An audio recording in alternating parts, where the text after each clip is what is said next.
Hello and welcome to this episode of Trash to Track.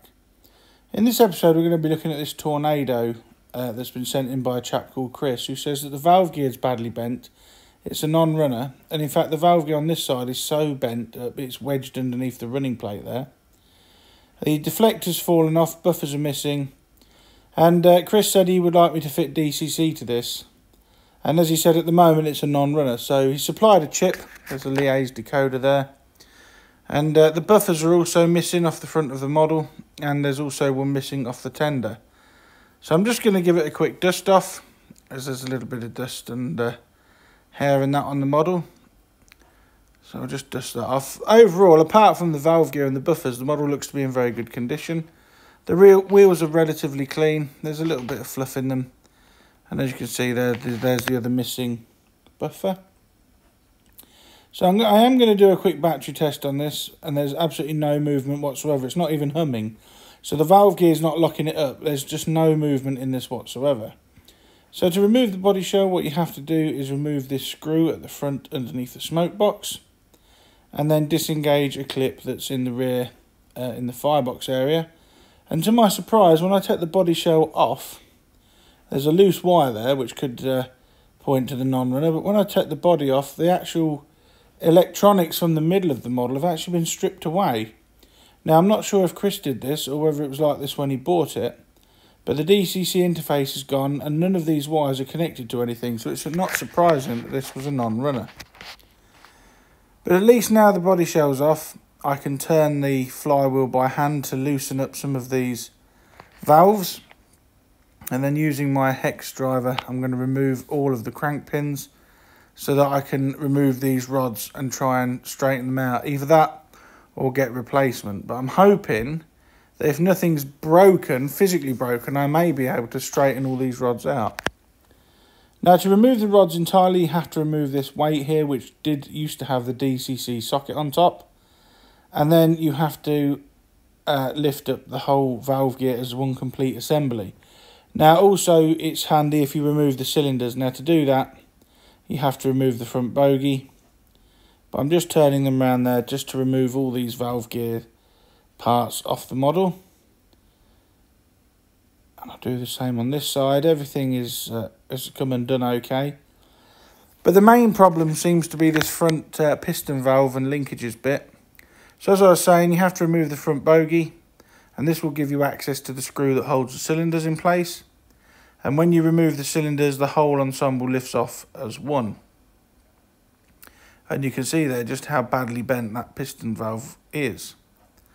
So there's the assembly. These are quite expensive to buy as spares, so I'm going to try and bend these back into shape. Now nothing is physically broken, as I said. It is all just bent. So I'm going to have a look and see if I can repair this with some gentle tapping with a small hammer, and also bending back gently with finger pressure. But I'm going to set this aside and we'll come back to this later on, and I'll have a look to see if I can repair it. But what I'm going to do before that is I'm actually going to remove the motor. Now to remove the motor you need to remove two screws that hold the bracket in place, and then the motor and that gearbox housing will lift off. Now I'm going to remove all this just to check all the innards, to make sure no gears are split, to make sure the model is correctly lubricated. And there's very little in the way of lubrication in there. There is a small bit of grease, but not much. And no gears are split, which is a good thing. So I'm going to give it a quick clean up, and then I'm going to add some fresh lubrication. Again, this Lebel 106 is my go-to grease. And then the motor is refit back in place. There's no need to do anything other than that. I have just checked it all over to make sure it's all good, which it is. So now I've inverted the model upside down. I'm just going to give the wheels a quick clean with some cotton bud and mess.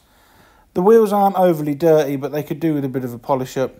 There is some tarnishing, and especially on the wheel backs, there's some old grease and grime that's built up. Now with the Hornby Tornado, it's only the driving wheels that pick up electricity, so these need to be spotlessly clean. There are no tender pickups at all on this model. In fact, there's no electrical connection to the tender at all.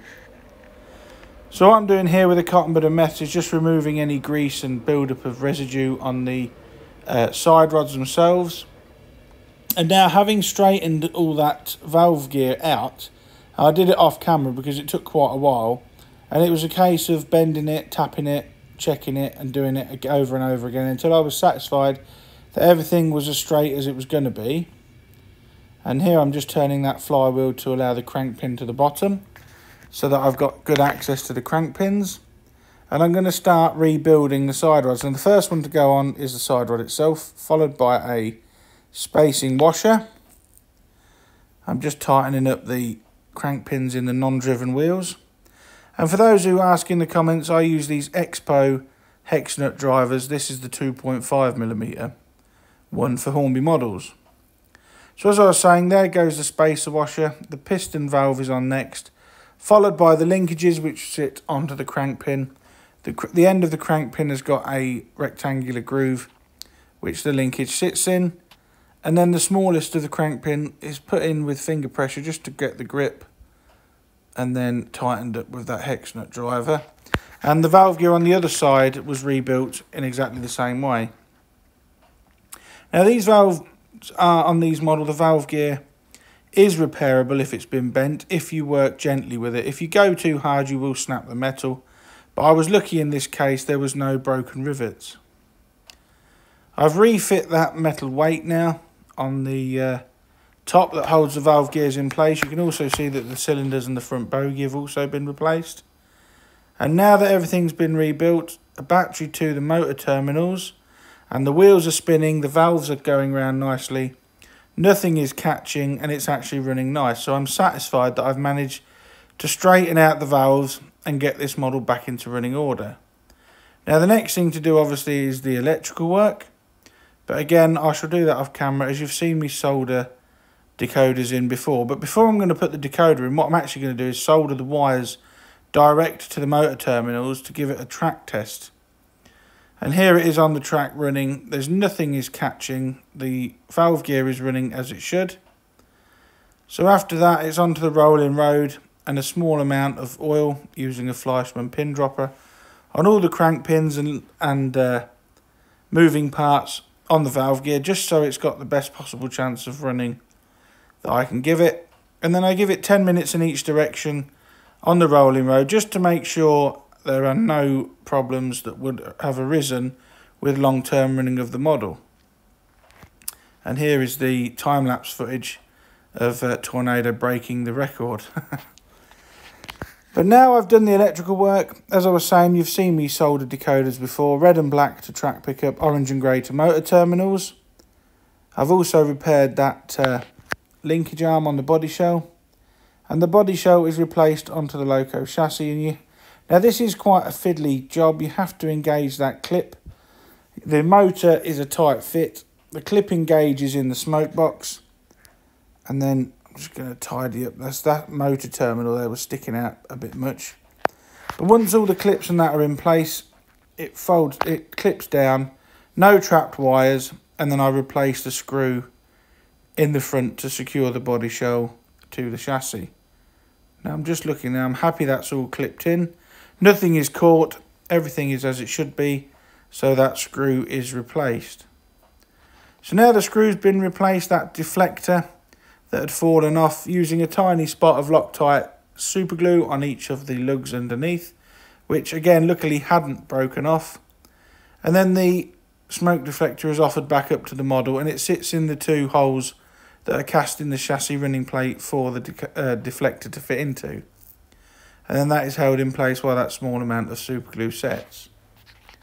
So now I've got the model upside down in the Loco cradle again, because it was a very intermittent runner, and as I said earlier, the Loco only picks up from these wheels. Now it became apparent when trying to adjust the pickups that the wire crimps that go to the pickups, as you see there, they're red and black wires, the crimps have actually come off the brass. It's a very poor way of doing things, in my opinion, from Hornby. So after straightening out all the pickups and making sure that they were making correct contact with the wheel backs, as well as adding a small amount of fresh oil onto those axle bearings, I soldered the red and black wires onto the brass pickups, as you can see here, for a much more reliable connection.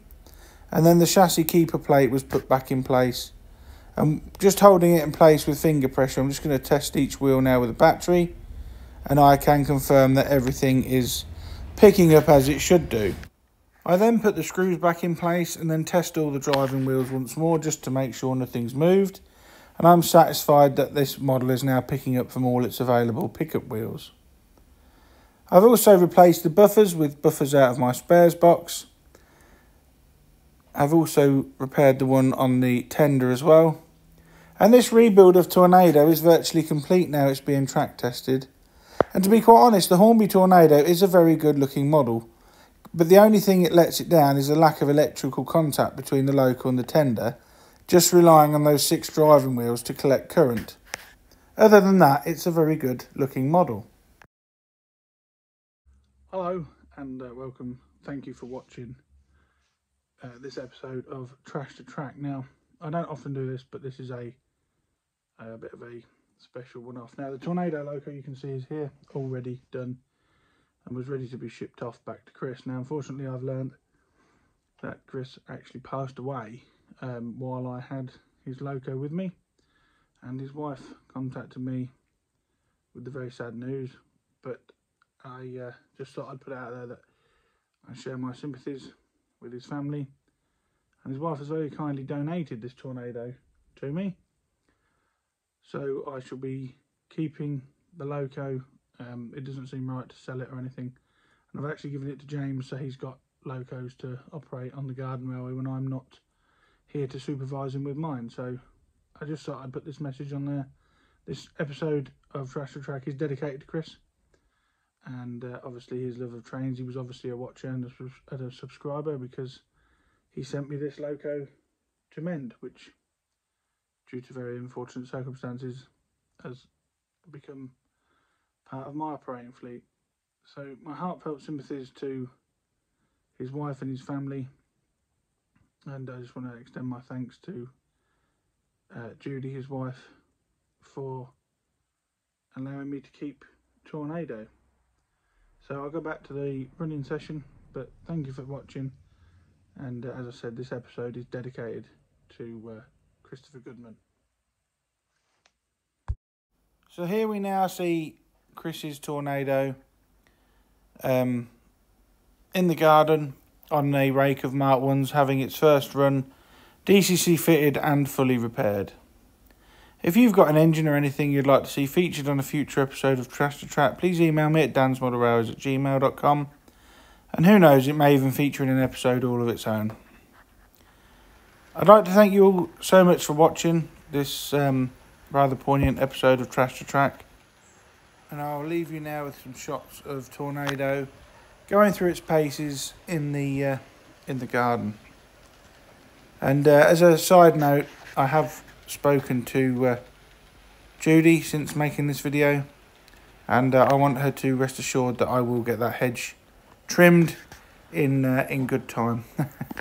So thanks very much for watching. Please like, share and subscribe, and I will catch you all again in the next video. Bye for now.